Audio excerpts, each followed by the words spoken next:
बिस्मिल्लाहिर्रहमानिर्रहीम और अस्सलामुअलैकुम। 11 अप्रैल और पाकिस्तान में जुमेरात की शाम। आज अभी तक की अहम खबरें और मेरा तज्जिया। सबसे पहली खबर जो आपके सामने रखते हैं, हौसला अफजा खबर है, एक तगड़ी खबर है, और वो है सुप्रीम कोर्ट ऑफ पाकिस्तान से, इस्लामाबाद से, जहां पर 6 जजेस ने जो ख़त लिखा था। आपको याद होगा कि इस्लामाबाद हाई कोर्ट के 6 जजेस ने सुप्रीम जुडिशल काउंसिल को एक ख़त लिखा था, जिस ख़त में उन्होंने आगाह किया था कि किस तरीके से आईएसआई और दूसरी इंटेलिजेंस एजेंसीज़ के लोगों ने उनका जीना हराम किया हुआ है और उन पर प्रेशर डालकर उनके ख़िलाफ़ फ़ैसले करवाए जा रहे हैं। और उसके अंदर वाज़े तौर पर लिख दिया था कि ये मामला सबसे पहले तब जस्टिस आमिर फ़ारूक के इंफॉर्मेशन, जस्टिस आमिर फ़ारूक जो चीफ़ जस्टिस हैं इस्लामाबाद हाई कोर्ट के, उनके इल्म में लाया गया था जब इमरान खान के ख़िलाफ़ एक ऐसा केस अदालत में लाया गया था जो टेरियन वाइट केस जिसे कहते हैं, और वो भी एक ज़ाती किरदार कशी करने के लिए वो केस, ज़ाहिर है उस केस की अगर आप तमाम बैकग्राउंड देखें तो वो भी आपको थोड़ा सा बताते हैं कि वो कौन लेके आया था, कैसे लेके आया था।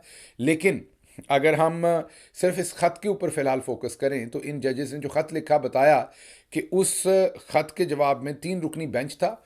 उस बेंच में 2 जजेस ने, वो जो इमरान खान के ऊपर केस बनाने की कोशिश की गई थी, 2 जजेस ने ये फैसला दिया था कि ये केस नहीं बन सकता, ये काबिल समाअत नहीं है।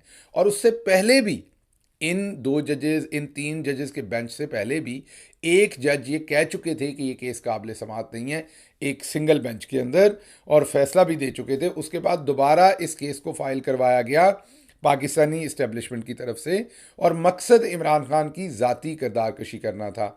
जब वो दोबारा केस फाइल किया गया, दोबारा केस हेयरिंग के लिए आया, तो 3 जजेस का बेंच जिसको हेड जस्टिस आमिर फारूक कर रहे थे, उस बेंच में से 2 जजेस ने कहा कि ये काबिल समाअत नहीं है, ये मेंटेनेबल नहीं है केस। इसका पहले ही फैसला एक तो हाई कोर्ट का एक जज कर चुका है, नीचे मजिस्ट्रेट कर चुका है सेशन अदालत में भी, और अब इस केस को काबिल समाअत करार नहीं दिया जा सकता।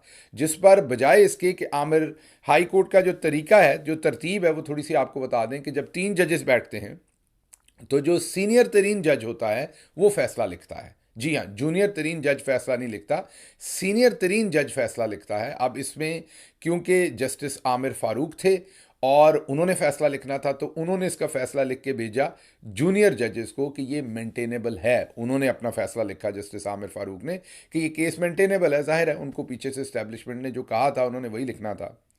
अब जब उन्होंने लिख दिया कि ये मेंटेनेबल है, तो उसके बाद जो जजेस हैं, दोनों जूनियर जजेस जो होते हैं, उनके पास फैसला जाता है। अब अगर उनमें से भी एक जज लिख दे कि हाँ ये मेंटेनेबल है, तो फिर 2-1 से तीसरा जो भी लिखे कोई फ़र्क नहीं पड़ता, फिर वो फैसला हो गया कि ये मेंटेनेबल है। अब दूसरे जज ने लिख दिया, जो मेरा ख्याल कियानी साहब थे, जस्टिस मोहसिन अख्तर कियानी, उन्होंने लिख दिया कि ये मेंटेनेबल नहीं है और वजूहात बयान की कि क्यों मेंटेनेबल नहीं है। उसके बाद जब ये तीसरे जज के पास गया तो उन्होंने भी लिख दिया कि ये मेंटेनेबल नहीं है, और उन तीनों ने लिख के ये फैसला वापस जो रजिस्ट्रार का ऑफिस या जो भी उनका सिस्टम होता है उसमें भेज दिया।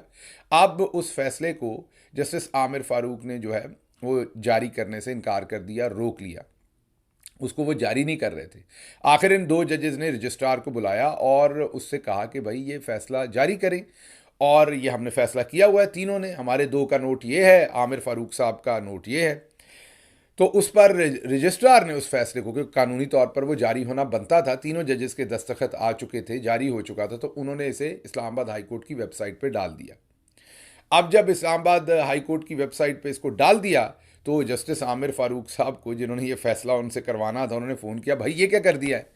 उन्होंने फौरी तौर पर जस्टिस आमिर फारूक साहब को जो भी कहा, जैसे भी कहा, वो आप समझ ही सकते होंगे, लेकिन आमिर फारूक साहब ने फौरी तौर पर वो फैसला इस्लामाबाद हाई कोर्ट की वेबसाइट से उतरवाया। जी हाँ, इस वेबसाइट के ऊपर जारी शुदा फैसला जो था वो वापस उतरवाया आमिर फारूक साहब ने।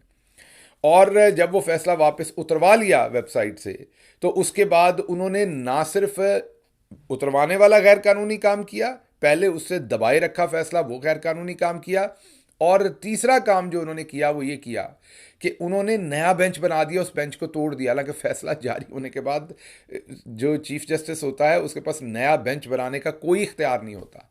तो ये जो 6 जजेस का ख़त है, उन्होंने यहीं से काम शुरू किया जी, कि यहाँ से ये जो टेरियन वाइट, उन्होंने उन्होंने टेरियन वाइट का उसमें लफ्ज़ तो इस्तेमाल नहीं किया, लेकिन वो जिसने केस फाइल किया था उस हिसाब से उन्होंने इमरान खान वर्सेस फलां जो केस होता है जैसे, वो नाम लिख के उन्होंने बताया कि उस केस में हमारे साथ ये किया गया। खैर हो तो सब कुछ बहुत पहले का रहा होगा, लेकिन ख़त का शुरुआत यहाँ से होती है कि ये केस के अंदर इस तरीके से चीफ जस्टिस साहब ने किया। तो फिर हमने ख़त लिखा और कहा कि ये मामला इस तरीके से नहीं चलेंगे और हमें डिफरेंट तरीके से चलाने चाहिए, और किस तरीके से इस फैसले को करवाने के लिए जो 2 जजेस थे आमिर फारूक साहब के साथ, जो 2 दूसरे जजेस थे, उन पर प्रेशर डाला गया इस फैसले को बदलाने के लिए। यहाँ से ये ख़त शुरू होता था। बहरहाल अब आप देख चुके हैं कि जो 7 रुकनी बेंच था सुप्रीम कोर्ट का, जिसने इस केस को सुना, उसने अब उसका तफसीली फैसला जारी किया है। जी हाँ, उस पर आज हमने बात करनी। ये आपको बैकग्राउंड मैंने ये बताया है कि ये इसमें टेरियन वाइट केस के अंदर एजेंसीज कैसे इन्वॉल्व होके इसको करवा रही थी। और इसमें एक और भी आपको मैं मज़े की बात बता दूं कि इसको मुबैना तौर पर रिपोर्टेडली, जो उसका नाम भी हम सामने लाएंगे, आपको बताएंगे, जो जस्टिस अभी रिटायर हुए हैं और जिनसे ये मिलिट्री कोर्ट्स वाला फैसला भी पहले उनको शामिल करवा के तो ये करवाया गया था, और उन जज साहब के दामाद जो हैं वो भी इसमें जो है वो शामिल थे। जस्टिस तारिक की मैं बात कर रहा हूँ, अभी रिटायर्ड होके गए हैं। उनके दामाद जो थे मुबैना तौर पर इसमें शामिल थे, वो शायद गालिबन वकील भी हैं। मुबैना तौर पर ये कहा जाता है, रिपोर्टेडली मैं बार बार कह रहा हूँ क्योंकि इसका कोई पेपर तो प्रूव नहीं किया जा सकता, जो इस्लामाबाद के अंदर सीनियर तरीन कोर्ट रिपोर्टर्स हैं वो ये बताते हैं कि गालिबन नासिर नाम के बंदे ने वो फाइल किया था और नासिर उनका ड्राइवर था। जी हाँ, ये इंटरेस्टिंग बात होगी कि वो उस टाइम सुप्रीम कोर्ट के सीनियर तरीन जजों के अंदर थे। उनका दामाद जो गालिबन खुद एक वकील है, रिपोर्टेडली उसके ड्राइवर ने इमरान खान के खिलाफ टेरियन वाइट केस फाइल किया था, और उनका ड्राइवर जो है उसके पास अब इतने महंगे वकील कैसे आ गए। शुरू में उस केस में जज साहब के दामाद ही वकील आए, लेकिन जब शोर मच गया इस बात पे तो फिर जाहिर है जज साहब ने कंट्रोवर्शियल होना था, तो फिर एक और बहुत ही महंगे वकील वो उसी केस के अंदर दिए गए। बहुत ही ऐसे महंगे वकील जो करोड़ों रुपए में फ़ी लेते हैं। तो अब एक ड्राइवर के पास करोड़ों रुपए कहाँ से आए कि उसने उठ के इमरान खान के ख़िलाफ़ केस कर दिया। कितना का ज़ाती केस था, मीन जो वो इमरान खान की किरदार कशी करने के लिए करोड़ों रुपए उसने फ़ी दे दी। तो आप ये समझ सकते हैं कि ये जो जस्टिस तारिक साहब अभी रिटायर्ड हुए हाल ही में, ये उनके बारे में मुबैना तौर पर रिपोर्टेडली कहा जाता है। लेकिन जैसा मैंने कहा कि इस ख़बर की कोई हमारे पास डॉक्यूमेंट नहीं है, कुछ नहीं है, तो हमें इसलिए बार बार हम इसको रिपोर्टेडली या मुबैना तौर पर ही कहेंगे। जो हमने सुना है, रिपोर्टर्स ने हमें बताया है, इस्लामाबाद के हलकों ने हमें बताया है, वो हम आपके सामने रख रहे हैं। ज़ाहिर है इसमें ख़दशा होता है गलत और सही होने का, इसलिए हमें रिपोर्टेडली का वर्ड यूज़ करना पड़ेगा। तो ये कहानी अगर आप देखें और जजेस की ये सारा बैकग्राउंड देखें तो आपको समझ आती है कि ये सब कुछ क्या हो रहा था। अब आते हैं आज सुप्रीम कोर्ट ने जो तफसीली फ़ैसला जारी किया है, वो बड़ा इंटरेस्टिंग है। उसमें काजी साहब ने तो लेपापोती करके इस सारे मामले को दबाने की कोशिश की है, लेकिन जस्टिस अतर मिनला, जो मैं हमेशा उनकी तारीफ़ करता हूँ, आपको पता होगा, मैं ट्वीट पर करूं या इधर करूं वीलॉग पर, मैं हमेशा कहता हूं वो तगड़े जज हैं। कई दफ़ा उनके कुछ फ़ैसले पीटीआई के बहुत ख़िलाफ़ भी गए हैं, हमें तकलीफ़ भी हुई है उन फ़ैसलों से, हमने उस पर तनकीद भी की है। लेकिन जब इंसानी हकूक़ की बात आती है, जब कहीं पर रूल ऑफ़ लॉ की बात होती है, तो जस्टिस अतर मिल्ला आपको तगड़े तरीके से खड़े हमेशा नज़र आते हैं।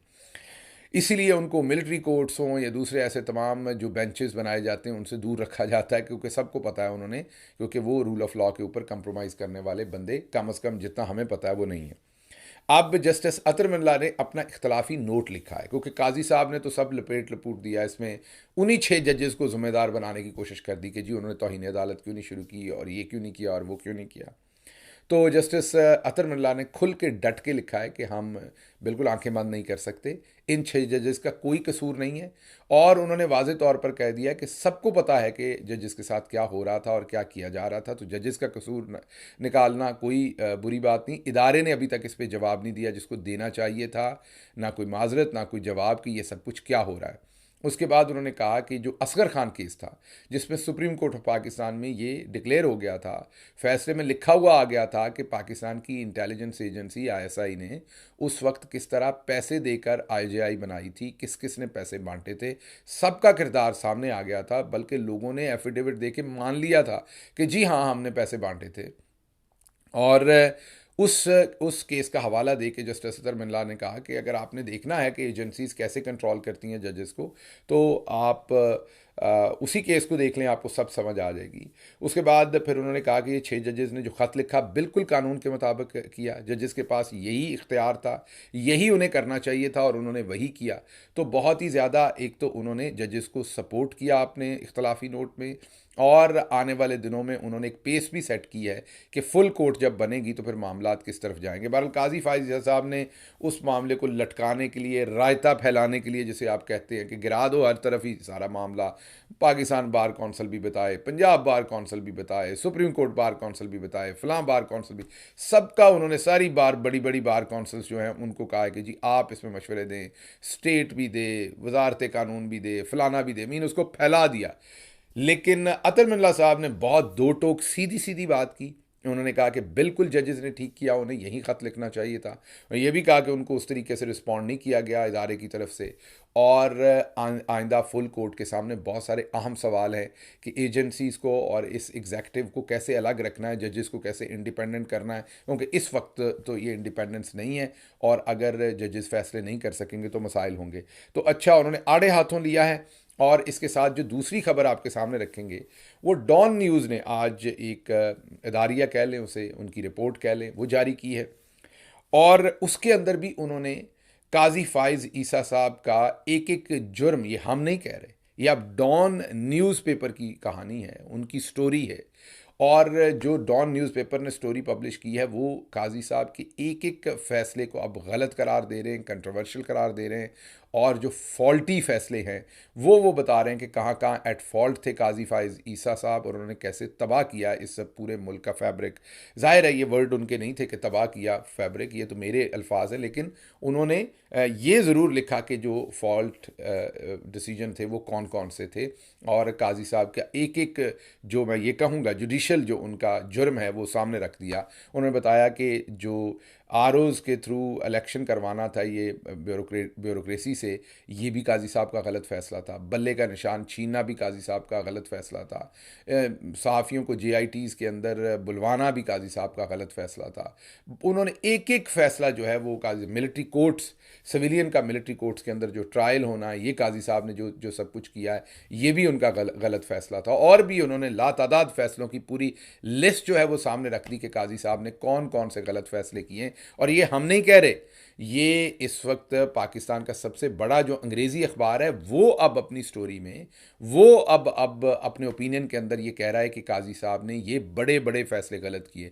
तो जब इतने फ़ैसले बड़े बड़े गलत कर दिए, और ये एक इंडिपेंडेंट अखबार कह रहा है, इंडिपेंडेंट तो खैर वो भी नहीं, हम माजी में तनकीद करते रहे उन पर और आपको बताते रहें कि उनकी भी लाइन और डोरें कहाँ से हिलती हैं, लेकिन बहरहाल उन्होंने इस फैसले के अंदर वाज़े तौर पर ये अपनी इस रिपोर्ट के अंदर बताया कि काजी साहब ने कौन कौन से गलत फ़ैसले किए। तो इसके बाद कोई काजी साहब के पास कम अज़ कम फेस सेविंग नहीं रह जाती, और उन्होंने पाकिस्तान में मौजूद हर बहरान का ज़िम्मेदार जो है वो काजी साहब को करार दिया है।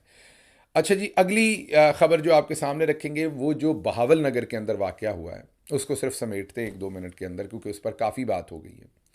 अब जो एनालिसिस आ रहे हैं सामने, पाकिस्तान तहरीक इंसाफ का भी ऑफिशियल ओपिनियन सामने आ गया, जिसमें पाकिस्तान तहरीक इंसाफ ने कहा है कि ये बहुत गलत हुआ है, नहीं होना चाहिए था, और 9 मई के हकीकी किरदार सामने आ गए हैं। वो लोग जो पाकिस्तान तहरीक इंसाफ के ख़िलाफ़ ये सब कुछ करते रहे और वो करवाते रहे, अब वो एक दूसरे के साथ सामने हैं। 9 मई पर यही कहा गया था, रियासत पर हमला किया गया, लेकिन ये हमला तो उससे बहुत ज़्यादा बड़ा था। वो अगर 1 मिनट के लिए उसे मान भी लें, उसमें किसी किस्म की गन्स इस्तेमाल नहीं हुई थी, असला इस्तेमाल नहीं हुआ था, किसी किस्म के ज़ख्मी नहीं हुए थे लोग, याद कीजिए।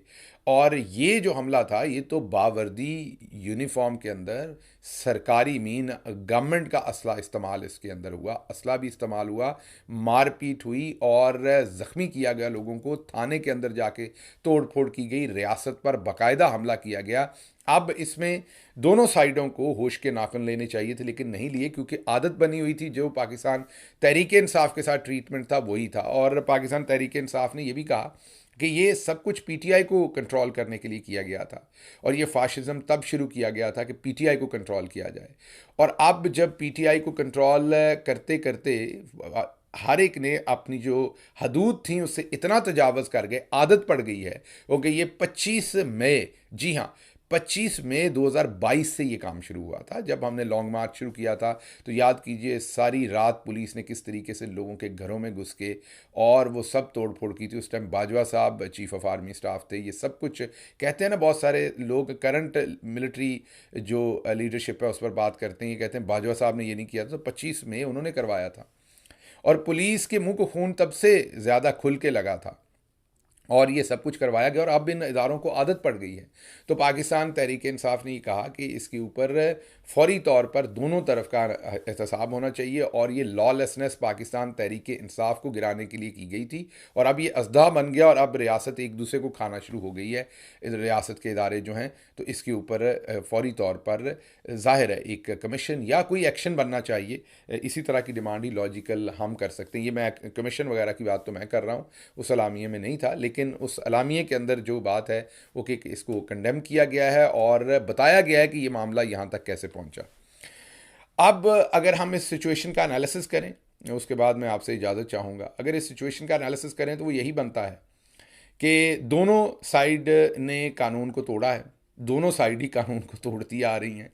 पहले क्योंकि पाकिस्तान तहरीक इंसाफ के लिए था तो लिबरल्स बिल्कुल खामोश थे, अब उन्हें एक साइड लेना पड़ रही। अब तो जो ऐसे लिबरल हैं जो 9 मई को दुरुस्त करार दे रहे थे, मीन के 9 मई के वाक़े के पर कह रहे थे कि बहुत जुल्म हो गया क्योंकि एक सरकारी अमलाक के ऊपर हमला हो गया, अब वो थाने पर हमला करने को जस्टिफाई कर रहे हैं और ये कह रहे हैं कि क्योंकि पुलिस वालों ने किसी के घर की ख़वातीन को घुसकर बदतमीज़ी की, तो थाने पर हमला करना, उनकी उनकी पिटाई करना, उनके ऊपर गन तानना, उनके कान पकड़वाना, उन्हें घुटनों पे बिठाना, उनको शदीद ज़ख्मी कर देना, ये सब कुछ दुरुस्त है।